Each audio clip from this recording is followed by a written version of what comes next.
Bon, bah, je pense qu'on est parti, hein. Retour des compétitions ce week-end chez Nation Coaching. On a eu 3 mois de pause. La dernière, c'était en juin avec Arthur et Swan. Donc 3 mois de pause cet été. On rattraque ce week-end à Bordeaux avec l'Open des Vendanges. Me demandez pas le nom de l'Open. Je sais pas où ils veulent aller comme ça. Donc repris ce week-end avec Manon demain, Maël et Sam dimanche. Ensuite, ça va bien s'enchaîner. Compétition le week-end d'après régional de Bretagne avec Victor. Ensuite, moi, je vais tirer dans 3 semaines. Ça fait plus d'1 an que j'ai pas tiré, donc vous aurez une vidéo dessus aussi. Et ensuite, ça va s'enchaîner encore. Novembre, on a les régionales de Nouvelle-Aquitaine. Et sûrement compétition aussi fin novembre à Londres avec Morgane. Donc voilà, vous aurez pas mal de vidéos du genre. L'idée de ces vidéos, c'est de rentrer un peu dans le sujet, vraiment plus profondément que sur Instagram où les gens ont 45 secondes de concentration. Là, on va pouvoir creuser un peu, parler vraiment de la prépa, de la compétition, comment ça s'est passé, de la stratégie s'il y en a eu, et puis après revenir voilà, sur chaque lift de chaque athlète, les problématiques si on en a rencontré, qu'est-ce qu'on a mis en place. L'idée, c'est de vraiment pouvoir causer programmation en long, en large, en travers. Donc voilà, petite intro pour t'expliquer vite fait le procédé de ces vidéos. Ensuite, je te mets quelques inserts de la compétition. Il y a ma sœur qui est là ce week-end pour nous faire des réels plutôt sympas. Donc, on va intégrer des rushs.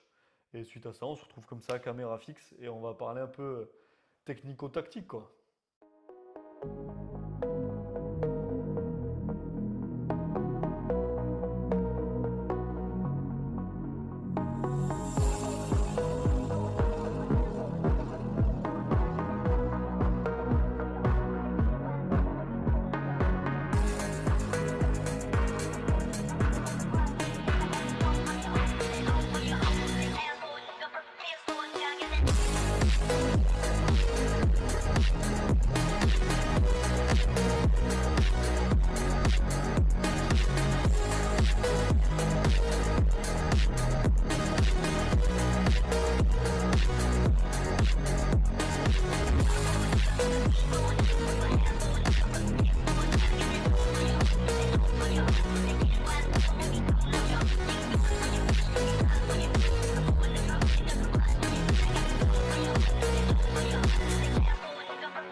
On a commencé le samedi matin avec Manon. Pour mettre un peu de contexte, avec Manon, on a eu une prépa qui était en dents de scie, on va dire. On va pas dramatiser non plus en disant que c'était catastrophique, mais tout s'est pas passé comme on l'aurait voulu, notamment sur le squat, où en sortant de sa première compétition, on a été exposé à beaucoup de red light pour l'amplitude. Et donc suite à ça, elle est partie en vacances pendant 1 mois, donc pas de force athlétique pendant 1 mois. Et quand elle est revenue, on a eu beaucoup de choses à remettre en place, retrouver du rythme et surtout trouver des ajustements pour régler ces problématiques d'amplitude. Et pour ça, on est passé par plusieurs étapes. Dans un premier temps, on a essayé de réguler ce problème de l'amplitude juste via des changements sur son pattern, notamment liés à l'action des genoux. On a essayé de mettre en place des genoux qui sortent bien sur l'extérieur sur la phase de descente pour générer de la rotation externe de hanche et lui permettre d'aller plus facilement à l'amplitude. Donc comme toute régulation sur un pattern, on ne pouvait pas tirer de conclusion trop rapidement, ce qui fait qu'on a mis ça en place pendant 2 blocs avant de réaliser que bah, ce n'était pas la meilleure des solutions. On a eu des bons retours du coup sur le niveau de force. On s'est retrouvé à avoir un bon aspect de propulsion. On a eu des gains en force via ce changement. mais c'était pas aussi marqué que ce qu'on aurait espéré sur l'amplitude. Donc du coup, suite à ça, on s'est rendu compte que pour Manon, il y avait aussi un aspect très mental, psychologique et un gros travail d'appréhension sur les grosses barres, sur le fait de descendre beaucoup à l'amplitude. Donc sur les blocs suivants, on a essayé de mettre en place du travail d'exposition fréquente à des singles sur des pourcentages relativement hauts et des RPE pas trop haut non plus. Donc, c'est-à-dire qu'on a fait des 6 fois 1 à entre 100 et 105 kg qui correspondent à du RPE entre 7 et 9 sur des singles. Donc, on a essayé cette option. Souvent, on tournait à des séances avec à peu près 50%, 40% de reps qui étaient largement à l'amplitude. C'est-à-dire qu'il n'y avait pas de doute. On avait beaucoup de reps qui étaient un peu entre deux, où on laissait place beaucoup à l'appréciation du jury. Il y avait que, ouais, on va dire, il y avait 40% des reps sur lesquels on était sûr que c'était à l'amplitude. Donc c'est un pourcentage qui est cohérent, mais qui n'est pas ce à quoi on aspire en fait, parce que quand on sait comment ça se passe sur les open départementaux, c'est l'arbitrage pardon, le plus dur de la Terre.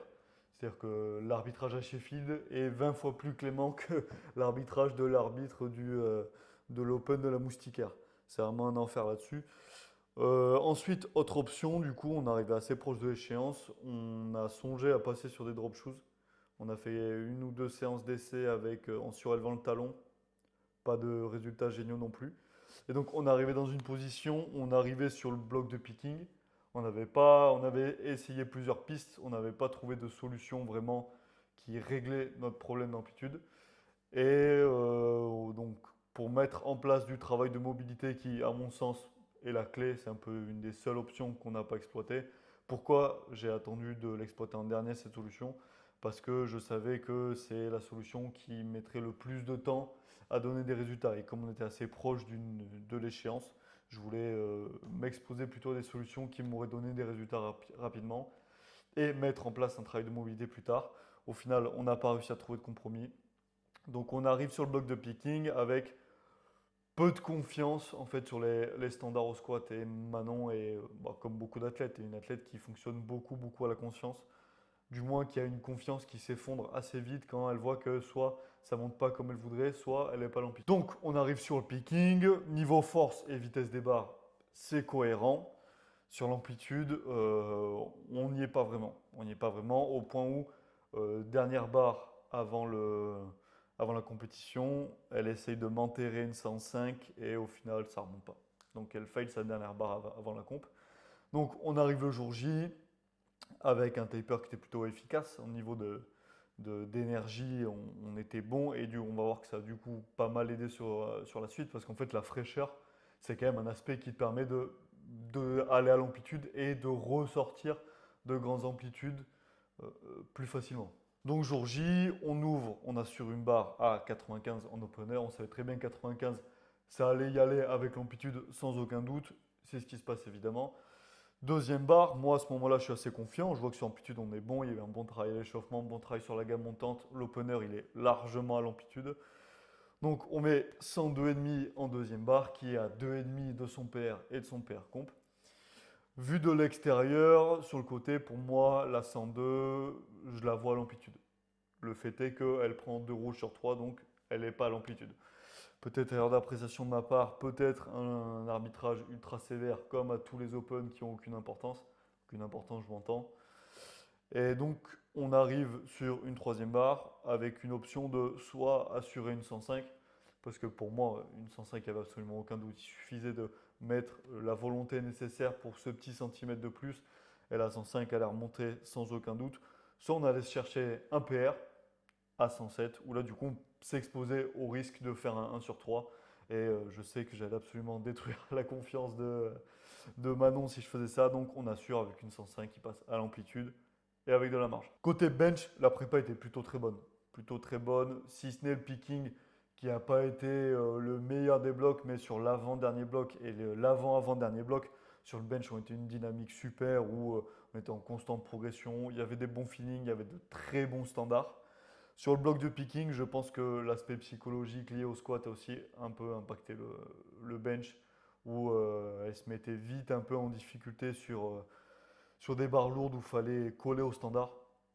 Mais c'était pas dramatique du tout, hein. Même si je crois qu'elle rate son dernier bench à 55, qui était son pair égal qu'elle avait déjà passé en 2 CT. On arrive le jour J avec un opener à 50 kg qui était sa troisième barre de la compétition d'or. Donc il y a quand même une progression notable.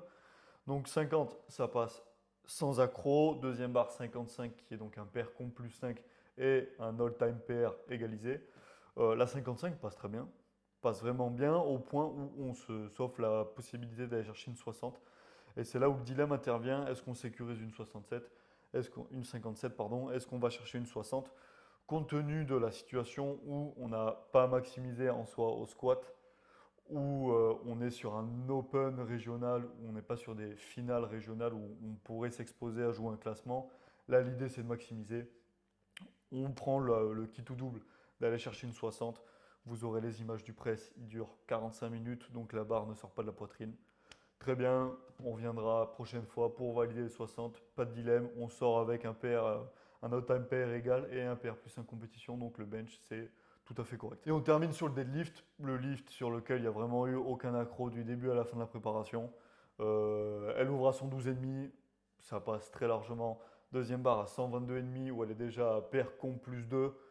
Ça passe très très bien. Dernière barre, on se met une 130 qui était l'objectif du départ, pardon. Barre assez symbolique. 130, elle passe aussi sans aucun souci. On aurait même pu maximiser plus en soi. On se contente de ce 3 sur 3, c'est très bien. Ça fait un pair comp plus 10 et un all-time PR plus 5. Donc globalement, compétition plutôt réussite pour Manon malgré des circonstances qui étaient pas forcément favorables. On voit qu'on a plutôt réussi à maximiser. Je pense que si avant la compétition on m'avait dit que le résultat serait ça, j'aurais signé tous les jours. Et ah oui, au niveau de la pesée, elle a été pesée à 55,8 kg. Donc elle est vraiment sur un entre-deux de catégorie. Là, on part sur un gros hors-saison. On va avoir un gros travail de recomposition corporelle. On va voir où ça va nous mener. Et c'est ça qui va déterminer si elle va plutôt tendre à faire des compétitions en 52 ou en 57. Ensuite, le dimanche matin, on avait Maëlle. Maëlle, objectif très très simple, prendre la qualification pour les France Bench. Maëlle, je suis en collaboration avec elle depuis le mois de février ou mars et on n'est que sur du bench depuis le départ. Elle est exposée à une pathologie qui semble être un œdème osseux aux deux hanches, pathologie qu'elle avait déjà avant qu'on commence à travailler ensemble, dont on a beaucoup de mal à traiter. On multiplie un peu les rendez-vous médicaux, on essaie de trouver des solutions. On a des périodes où on arrive un peu à s'exposer à des variations de squat et de deadlift, d'autres pas du tout. Le fait est que sur le dernier bloc, on n'en a pas fait du tout. On a focus bench à fond. On a un peu de chance. Son point fort à Maël, c'est le bench. Et là, on venait pour prendre la qualification. Le picking était globalement très intense parce qu'elle avait sa prépa pour passer le barreau et elle a même passé son examen du barreau en même temps que sa semaine 3 de picking qui est la semaine la plus dure, enfin du moins de la manière dont moi je programme. Donc Maël, on arrive le jour J, pesé en doudoune après ski, casque de motocross à 45 kg 8. Donc voilà, Maël ne remplit pas du tout sa catégorie. C'est vraiment en fait l'aspect qui est un peu rassurant, c'est qu'on a une grosse marge de progression là-dessus. Surtout quand on sait l'impact qu'a le poids du corps vis-à-vis des performances sur le développé couché. On sait qu'on a un gros delta de progression ici. Donc sinon sur sa prépa au préalable, pas durant le picking, mais elle avait déjà passé 57 et même une barre à 60 avec des standards un peu moyens, mais 60 était passé. La qualif France était à 55. Donc on est arrivé, plan de match très simple, on prend un opener à 50 histoire de s'habituer un peu au banc maniaque qui est un banc assez spécial quand on ne s'entraîne pas souvent dessus. Et aussi, comme c'était sa première compétition, s'habituer un peu, ne pas être surpris par l'environnement, les ordres, etc. Donc on fait une barre à 50 qui passe. Très bien, on tente la qualif bench France dès la deuxième barre, donc 55 directement. On se laisse une opportunité, si jamais un malheur, de valider la qualif sur la troisième barre. Au final, on prend la qualif dès la deuxième barre. Ensuite, la troisième, c'est que du bonus. On tente une 57 qui passe pas pour plusieurs raisons. L'état de forme, honnêtement, était pas très bon. Les standards de compétition n'étaient pas nécessairement reproduits à tous les entraînements. Et aussi l'exposition au banc. Mais le fait est que, en fait, c'est pas aujourd'hui qu'on veut performer, c'est sur les France Bench en mars. Donc le seul objectif qui était de prendre la qualif France a été pris. Et ça, c'est une très bonne chose. Maintenant, on a des axes de progression pour la suite sur standard, exposition au matériel de compétition et surtout remplir la KT. Et on termine avec le dernier athlète qui était Sam en 105 Open FA le dimanche après-midi. Sam, pour le coup, c'est celui avec lequel on a eu la meilleure prépa et celui avec lequel on a le moins maximisé le jour J. Donc, pour revenir assez rapidement, le squat, on a eu une prépa excellente dessus. Initialement, c'est vraiment le gros point faible de Sam. Je crois que quand je commence à travailler avec lui, il y a quasiment 2 ans, je ne sais même pas s'il a 150 au squat pour un 105. Ce qui fait que première compétition en mars dernier, il valide 167. Durant la prépa, c'était très bien. Sur sa dernière semaine de picking, il passe un 177 avec des standards corrects et un peu de marge.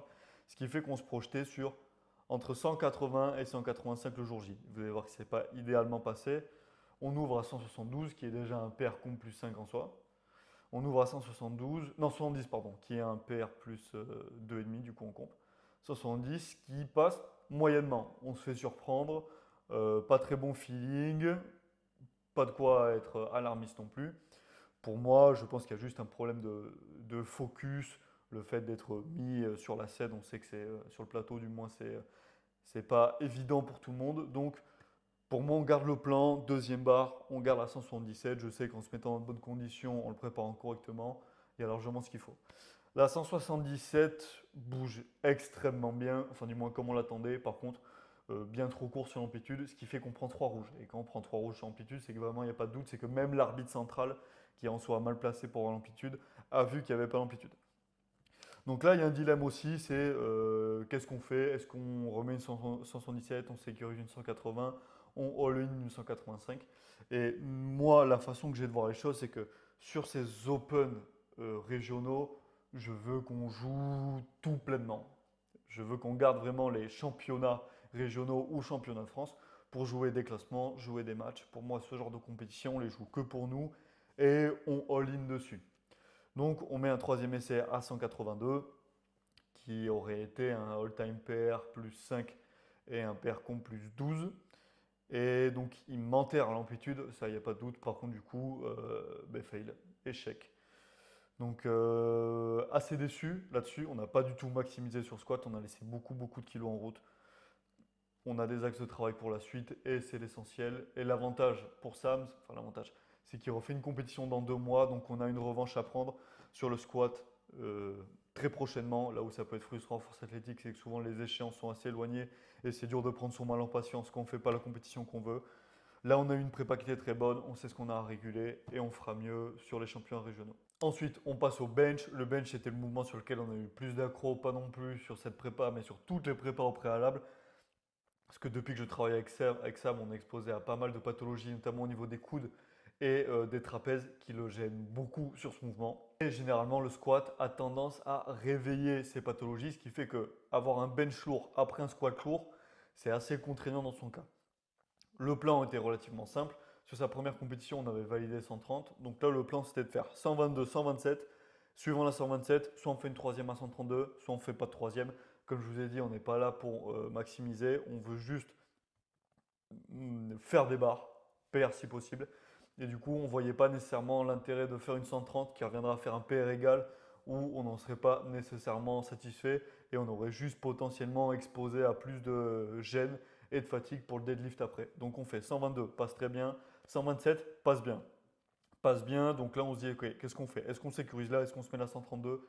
Toujours dans cet aspect de, on joue pas de classement, on est joueur, on met la 132. Et la 132 n'est pas sortie juste parce que pas de force, pas la forme nécessaire. Comme je vous ai dit, le bench, on a un peu du mal à trouver des pics de performance dessus.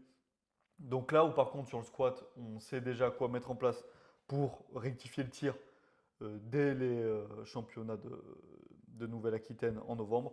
Pour le coup, pour le bench, je pense qu'il va vraiment falloir réfléchir longuement à une stratégie sur comment réussir surtout à préserver les coups des gènes et garder quand même une dynamique sur le mouvement. Autant pour matcher une 130 qui serait un PR égal, j'ai pas de doute, autant pour aller une 132,5, il va vraiment falloir réussir à aligner beaucoup de facteurs. Et on termine avec le deadlift sur lequel on a eu une bonne dynamique. On a surtout, en fait, la première fois sur la première compétition avec Sam, on a eu de très bonnes surprises sur le deadlift. On a eu un taper très efficace. Et le fait que lui s'entraîne à On Air, qui est juste horrible pour deadlift, on a des plateformes où la barre, tu prends 5 cm de déficit dès que tu mets 200 kg. Et ben, au final, on a un très bon transfert le jour J. On se retrouve à avoir beaucoup plus de force qu'à l'entraînement. De ce fait-là, on va pour chercher une 250 en ouvrant à 2,25, en mettant un gros gap direct pardon, à 2,40 qui est un PR comp plus 2,5 et même un all-time pair, je crois qu'il n'a jamais validé 2,40 et s'offrir une troisième barre à 2,50. C'est une barre significative qu'il a envie de faire, que j'ai envie qu'il fasse, donc le plan c'était ça. 2,25, ça vole. 240, ça bouge très bien aussi. 2,50, on prend une barrière juste sur l'énergie. Et là intervient un dernier point que j'ai oublié de mentionner qui est pourtant central dans tout ça, c'est la gestion du taper. En fait, quand on prend de recul, le picking était très bon, on avait vraiment des bons signaux partout. Par contre, le taper, notamment la dernière nuit de Sam, a été catastrophique avec tout bonnement 2 heures de sommeil. Pardon.